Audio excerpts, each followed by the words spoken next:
Hi, everybody. It's Lisa and Sunny. Hi, baby. And welcome. Welcome back to my channel. I hope everybody's doing okay. Today, wherever you are in the world, I am a very happy puppy mommy. I hope everybody is doing okay wherever you are in the world. And if you are new here, this is Sunny, and you might see some other guest stars here. But I hope that you think about sticking around, liking, commenting, and subscribing. I upload 2 times a week. I upload on Wednesdays and Fridays. And I will be doing some bonus Saturdays, but I will tell you about that once I'm getting closer to that. So we're just gonna roll with it, folks. So yeah, today I want to talk to you about something that is very controversial called the Mandela Effect. Now, I know a lot of you have heard about this already. A lot of people are very dismissive of it, but others want to know more. This is Rosie. Um, always we have guest stars here, cats and dogs. I know it's insane, um, but it is a very interesting phenomenon that I think people really need to look into and decide for themselves whether they think it is something that is true or it's false. Um, it started, let's see, I believe it was in the early 2000s when author Fiona Broome was at a convention for writers. She spoke to several people in this convention after everything was over and just kind of getting to know other people, including customers who had come there, and somehow they got on the topic of Nelson Mandela. At this time, Nelson Mandela was not alive. Or was he? You see, half of the group believed that Nelson Mandela passed away in the 1980s. They believed not just that he passed away, but they had memories of this. They had memories of the fact that he got basically froze to death and had dysentery and other types of terrible diseases while he was in jail and passed away. They remember reading it in newspapers. They remember seeing it on the television. They remember discussing it in school. They remember talking about it with their families. And they remember seeing the funeral on television. Well, the other half of the people were saying, "You're crazy. Nelson Mandela is alive. He's alive and well. He was in jail in the 80s. He must be getting confused." So they researched it. Power of the internet, folks, and found out that Nelson Mandela was indeed alive. Which, there, at that moment, the Mandela Effect was born. Or at least it was given a name. Fiona went on to do a lot of research and found that many people had false memories of anything from a tiny event to a world changing event. That they remembered something that happened very differently than somebody else. And she couldn't figure out why. At this point in 2020, she doesn't have an answer, and neither does anybody else. The easiest thing to say is you're misremembering. You don't remember what actually happened, or you're combining things in your head, similar events, because your recall, your memories are just a memory of a memory of a memory. So, for example, think about the last time you ate cereal. Okay? Thinking about that in your head right now. That isn't an actual memory. It's recalling a previous memory that you had before. Your memory is a very strange thing. 10 years later, if somebody asks you about that cereal, maybe you'll remember it, maybe you won't. Or maybe your mind will put together pieces that gives you a memory that was very similar to the original one, but not quite the same. Your mind works in a very strange way. And if people at this point don't understand how a mind works, then anything is possible, because it is true. People do not understand how the mind works.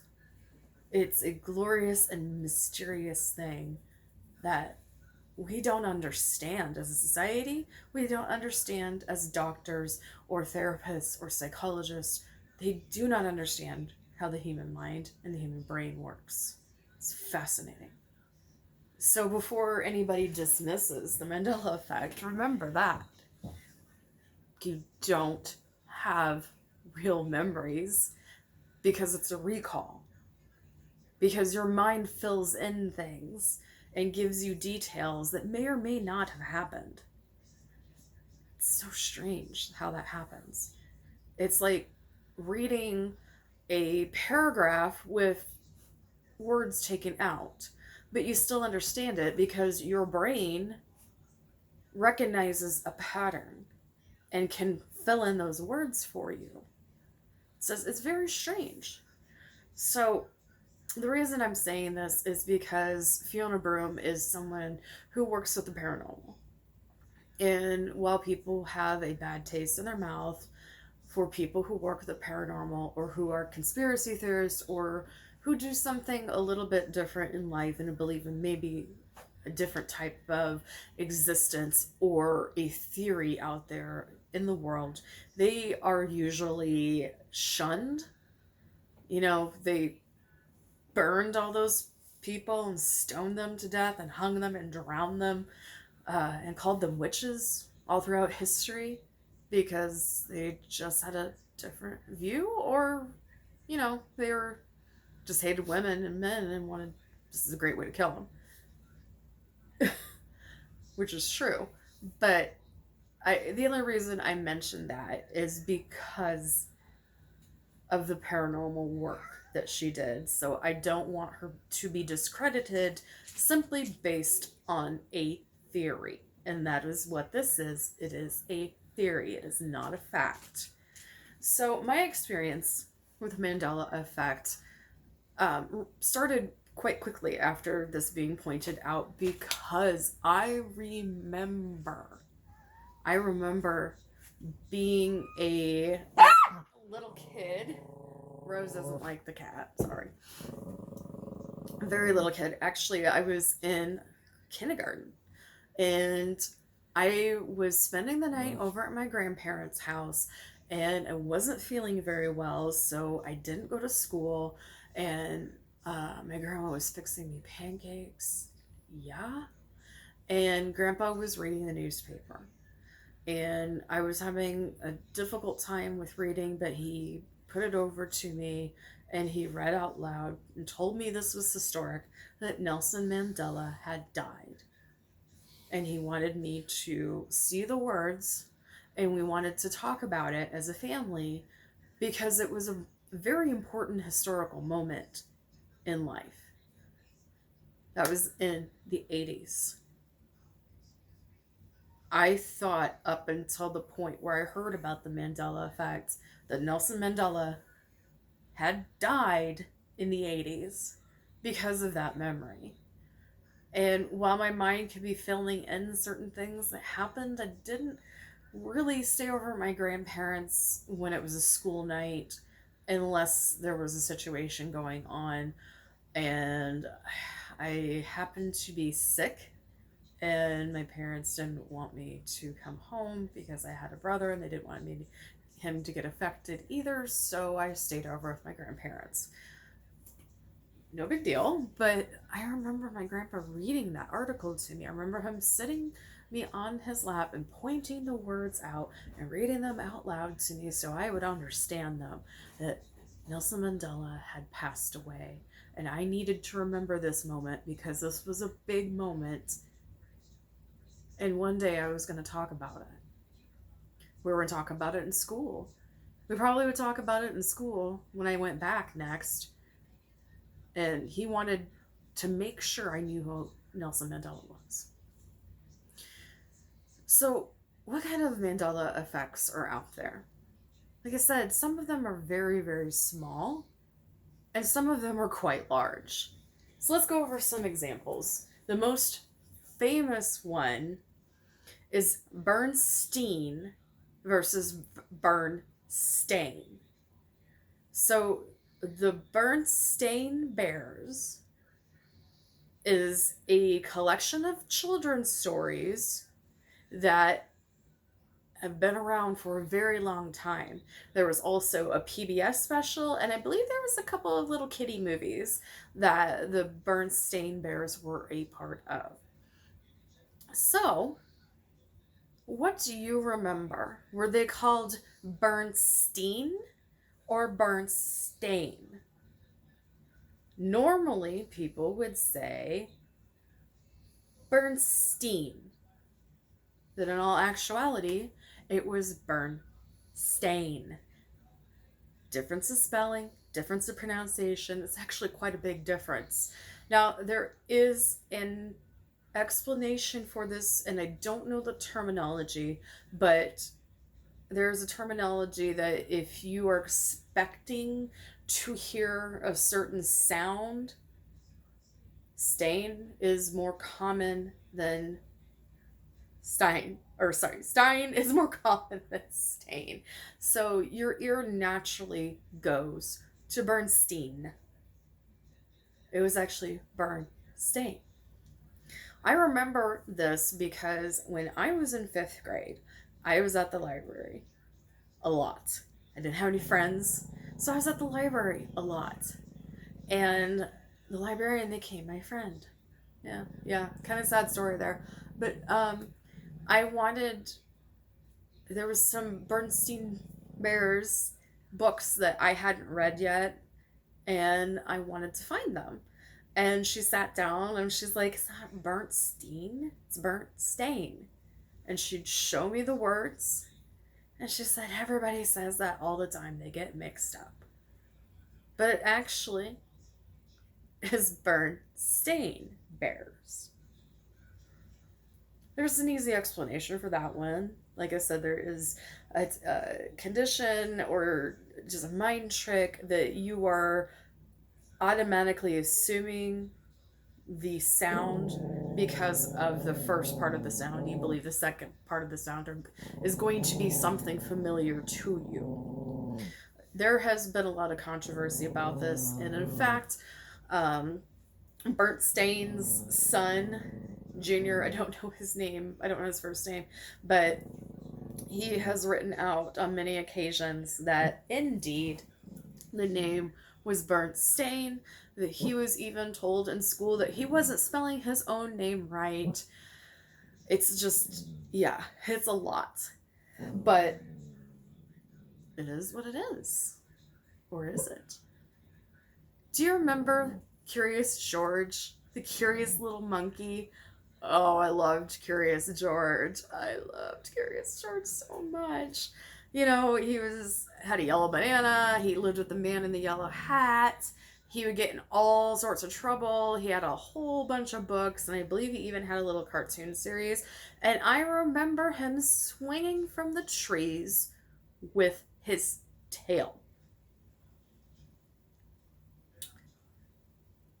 Curious George doesn't have a tail. I know. Childhood ruining moment, because I swear I saw little Curious George swinging from tree to tree using his tail that never existed. Yeah. There's spelling differences that people are confused about. Looney Tunes. So, Looney Tunes, as many people know, are cartoons that feature Bugs Bunny, Daffy Duck, Pepe Le Pew, you know, a whole bunch of different characters. And they are called Looney Tunes. How do you spell tunes? Toons or Tunes? Most people would say Looney Tunes, Toons, but it's actually Tunes, like a song.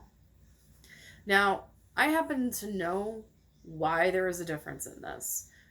Before Looney Tunes, Toon, was on television, it actually was a collection, Tunes, Looney Tunes.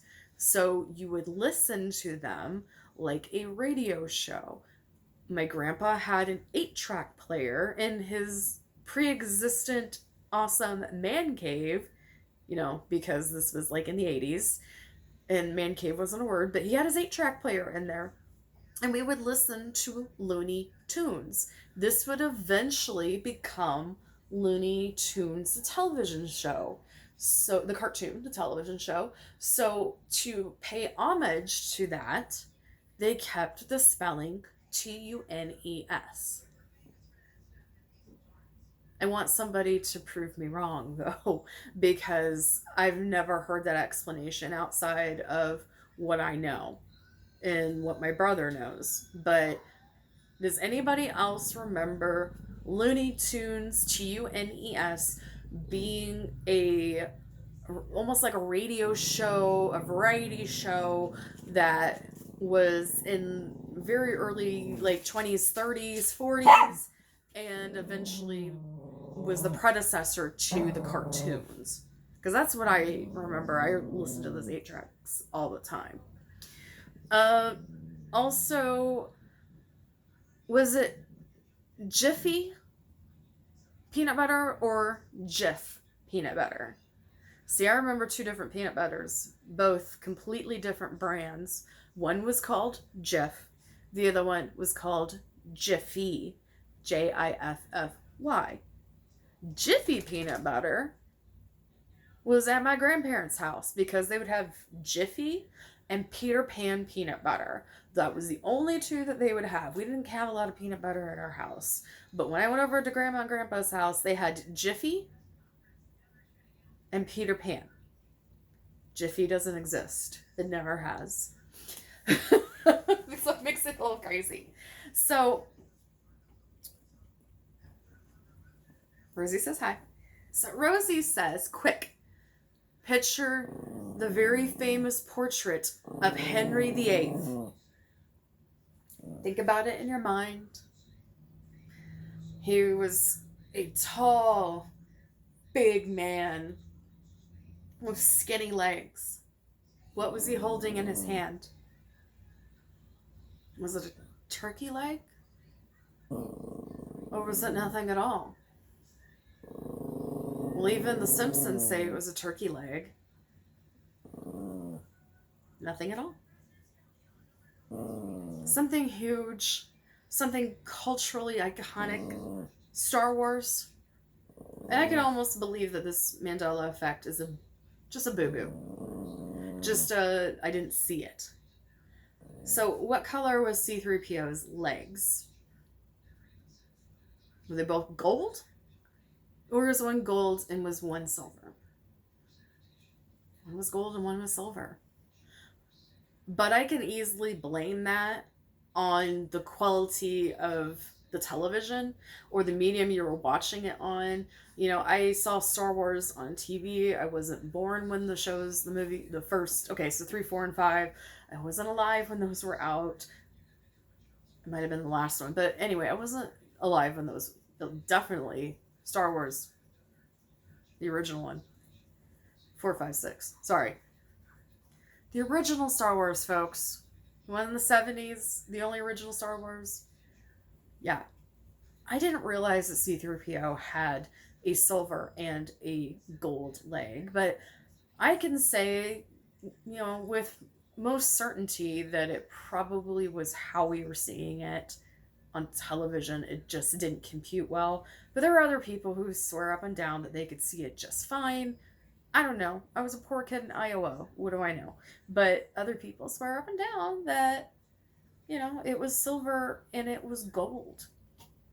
But one of the most iconic lines in all movie and pop culture history, is Luke, I am your father. It's been said thousands of times. It's been referenced in so many different media types. It's been in cartoons, it's been in books, it's been in parodies, it's been everywhere for years and years and years. The Return of the Jedi. No. Sorry. Empire. Sorry. I wasn't born for that one either. Um, Empire Strikes Back. What Darth Vader says to Luke is, no, I'm your father. The kicker of this is James Earl Jones himself, who voiced Darth Vader, clearly remembers recording the line, Luke, I am your father. To this day, he repeats the line as that, but he remembers it being recorded as, Luke, I am your father. He has no clue where no, I am your father came from. Very odd. But the one that was most interesting to me outside of Nelson Mandela himself was the assassination of John F. Kennedy. This one was so bizarre that I talked to my mom about it. My dad, unfortunately, had passed away already, so I wouldn't have been able to ask him. But my parents were both alive when Kennedy was assassinated. And of course, something like that, you're going to remember very well. People know where they were. It's that moment. You know where you were. You know what was going on. It's etched into your mind forever. And I asked my mom, Mom, how many people were in the limousine with John F. Kennedy? And she said, well, we'll see. The driver, the mayor, John and Jackie. 4. 6. It was actually 6 people in the limousine. The driver, the mayor of Dallas, the mayor of Dallas's wife, John, Jackie, and a secret agent. What do they call him? Secret agent? Secret Service. 6 people. There was no one on the motorcade. No one walking beside the motorcade. But there was actually 6 people, not 4. And I asked my mom again, are you sure? There's only 4? She's like, well, yeah, absolutely. I'm 100% sure. I lived that. I know. I showed her a picture of the updated version, and she was in shock. And she said that wasn't true. That didn't happen. That wasn't real. There was 4 people in the car. That's it. And she named them. The driver, the mayor of Dallas, John and Jackie. That's it. Yeah, but there were 6. And I don't question my mom's memory on something that huge. That would be like questioning our memory of 9/11. There are details in there that are so burnt into your conscience that it's almost like a PTSD thing. When you think of it, you cringe. Seeing people jump off of the building, or seeing your president being murdered on live television, and the panic that ensued, and it never being solved. What do you remember on these things? Because this creeps me out. Again, it very well could be a collective unconscious thing where Together, you're filling in the gaps to make something make sense. But other people believe in 100 different things. Some people believe that this is a time slip. Some people believe that this is actually an existence of a parallel universe. And the little details are just different from world to world and they're bleeding together. Or my favorite is in 2012 we actually all did die and we're holograms. I don't know. But what do you think? Tell me what some of the Mandela effects in your life that you've really questioned, or if there's anything at all. How many people were in the motorcade? Four? Six? What? How many people? Did Pikachu have a little bit of black on his tail, or didn't he? Yeah. When did the Scarecrow get a gun in The Wizard of Oz? There's so many of these out there. Did Forrest Gump say life is like a box of chocolates? Or did he say life was like a box of chocolates?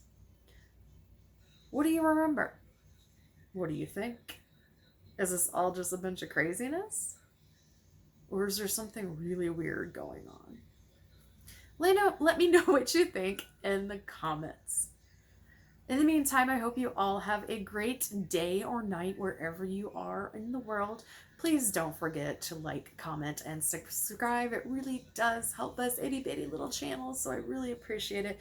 I appreciate you guys being here today. And remember that every single day that you have is a gift. Use it wisely. Till again, I'll see you later. Bye-bye.